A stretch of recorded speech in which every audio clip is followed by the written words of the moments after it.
Hi and welcome. I'm Susan Blaine. I'm here with a great couple. I'm really excited to have them here. They're with Dharma Developments and they live together and work together. This is Akash Sinha and Hello. Katy Sinha. And I'm not going to give them their boring titles of president and vice president. I'm going to call Akash by his actual working title, which is Chief Belief Officer. Sure. And Katy as the Emotional Intelligence Officer of your company. And I think those are great. Hi, welcome to Sharing with Susan B, telling stories from the heart. We're looking to inspire, telling stories of struggle, vulnerability, and lessons learned. Their website is dharmadevelopments.com, and check them out. And just a little background on this great couple. Katy, growing up, wasn't really sure what she wanted to be, but your dad was an entrepreneur. And you went to Lakehead University, got an honorary bachelor degree on outdoor recreation and parks and tourism, and a second arts degree specializing in geography. Correct. So that kind of plays into your work. Akash, you were drawn to music and interested in architecture as a teenager. Mm-hmm. And then you went to the University of Saskatchewan, you got your bachelor in civil engineering and Queen's University urban planning. Mm-hmm. So it's all starting to come together now, but then we have to meet. Yes. So I love your story. You met in the fall of 2002 and you knew you were meant to be, and then you met each other's parents at Christmas time, so fall, Christmas, just a couple of months later, and then you got engaged 3 months after that. Mm-hmm. So you knew it, when you know. And you wanted the same things for your lifestyle. You both were entrepreneurial and you thought working together would be the best likely next steps. So why not start a new business, get married and start a new business? So you started in 2004, Dharma Developments, and you've been together as a couple and as a working couple for 15 years.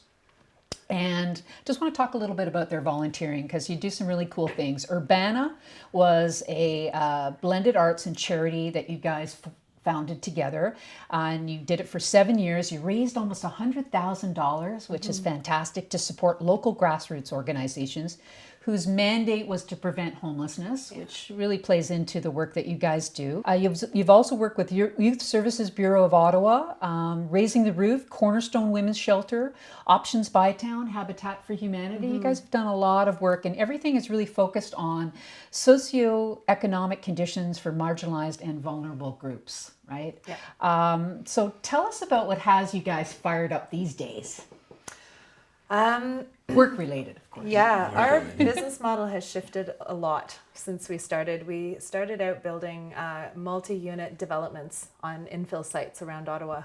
And after over a decade doing that, I think we started to find ourselves more interested in knowing directly who our clients are and enjoying the creative process of actually working to uncover what our clients want and finding a way to fulfill their needs, listening to what they really need and getting that solution. So having a direct relationship with the client rather than sort of being in the background just building houses. Well, and I know you guys really like to, and I think it's a great way to be integrated. And a lot of people these days like to be involved, and you like to work with that kind of very client. Savvy that likes to be now. Involved, in the project, right? Those are our ideal clients, ones that really have a strong idea of what they want for their lives and for their custom homes or their investment properties, whatever it is. They have a very strong vision of what they want.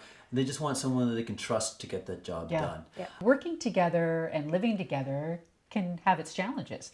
So I know I asked you guys what your biggest challenge was working together as a couple in business. What's your biggest struggle?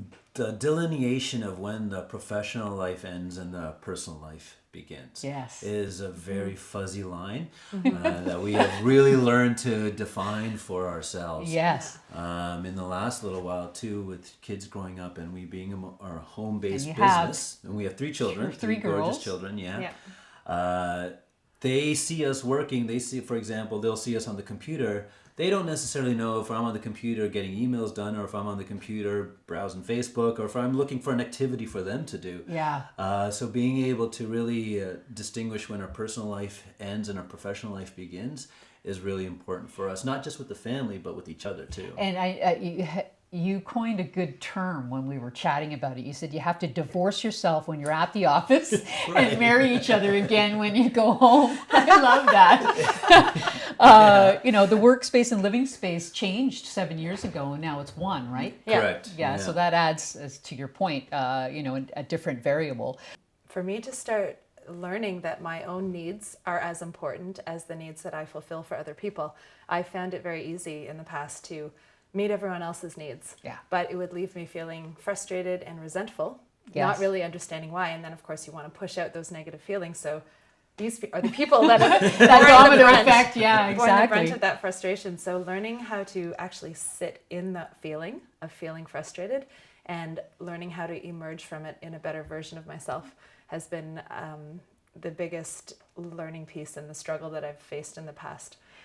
Sounds like a good lesson to learn too in terms Yeah. of communication. Yeah. How about personal struggle with you guys as a couple? That's it for me. Mentally draining to start your own business, Mentally right? draining, yes.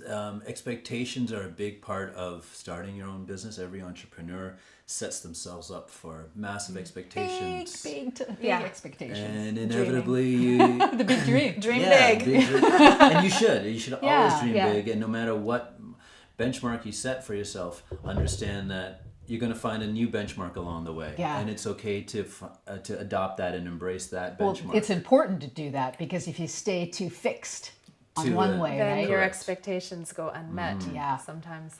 That's Often right. we have expectations based on the information that we know now, but then what we realize is only comes after the experience of working at it, and then that informs us to have a more grounded, more solid understanding of what we want for ourselves. And so a lot of those previous expectations, you realize, were just kind of fantasy. They didn't really exist. They were just a story we had told ourselves. Yes. And now we have the facts to be able to really create each moment for ourselves. I love that. Learning how to meet my own needs. I used to think it was other people's job to meet my needs because I did that for others. Yeah. So learning how to meet my own needs helped me also identify, I could hear better when other people didn't have their needs met, and I could actually help bring that out in conversation and communication. And so it ended up with us having a better communication relationship. So that goes for personally as well as with our clients. So what advice would you guys give other couples that are looking to get into business for themselves together? Be prepared for a wonderful journey with lots of learning. Lots of bumps. And you're going to learn more about yourself than the other person, and you need to be aware of that. Every relationship is a reflection of ourselves, and the person that you partner with, your spouse, who happens to be my business partner, is the biggest mirror I could ask for. Right? Yeah. Yeah, it's so true. And to understand that that's the biggest part, right? Yes. That it is a mirror. How about some rapid fire questions, some fun Sure. questions? I'll ask each of you. Okay. Don't use the same answers, okay? Okay. Oh boy. There might be some overlap. There might We'll be do our best. All right. Who's your favorite superhero? For me, it's always going to be those angst-ridden pop stars that I used to listen to as a teenager. Bands like Joy Division and The Cure, guitar players like Stevie Ray Vaughan and Jimi Hendrix. Okay. Those are the guys I looked up to. Okay. How For about me, you? it's Olympic athletes at the top of their game. Oh, love it. Yeah. Someone you admire. My wife. Oh, Yeah, Akash. I totally knew that was. answers. That's so sweet. Oh, something not too many people know about you. Just underneath my cool, calm, collected attitude is I can be very fired up and hot-headed at times, and even today I found myself having a little bit of a heated exchange with one of my contractors. We got it all done. Oh, but, good. You worked that cooler out. heads do prevail, but yes. What about you, Katie? What's something? Despite Akash's parents and whole family in India setting up a beautiful wedding that was arranged based on astrological charts about the day we needed to get married for it to be successful, Wow. we eloped 6 months ahead of Wow, that. Put that out of the bag now. 15 years later, the secret is out. How about a favorite movie, book, or quote? Favorite book for me would be The Tao of Physics. It was a book that I read in my 20s that really tied together Eastern mysticism with Western science, and it showed me how everything is interconnected. Love it. To Be Human by Jiddu Krishnamurti. Wow, love it. What's something that always makes you smile? My kids, for sure. Our I daughters. knew that was going to Our be the daughters. same answer. What's your definition of success in one sentence, Akash? This moment right now. Oh. Yeah, to meet each moment with like open-heartedness and presence. Wow. Learn more about Katy and Akash, dharmadevelopments.com, their website. Katy and Akash are both on LinkedIn, and you can get some cool facts about them. They're on House. Thank you. Instagram, Facebook, and those are the places. Actually, Instagram and Facebook is Build Your Dharma. Correct. That's your handle on those, and check them out and learn more about them. Thank you guys so much. Thank you so much for having Yeah, us. thanks, Susan.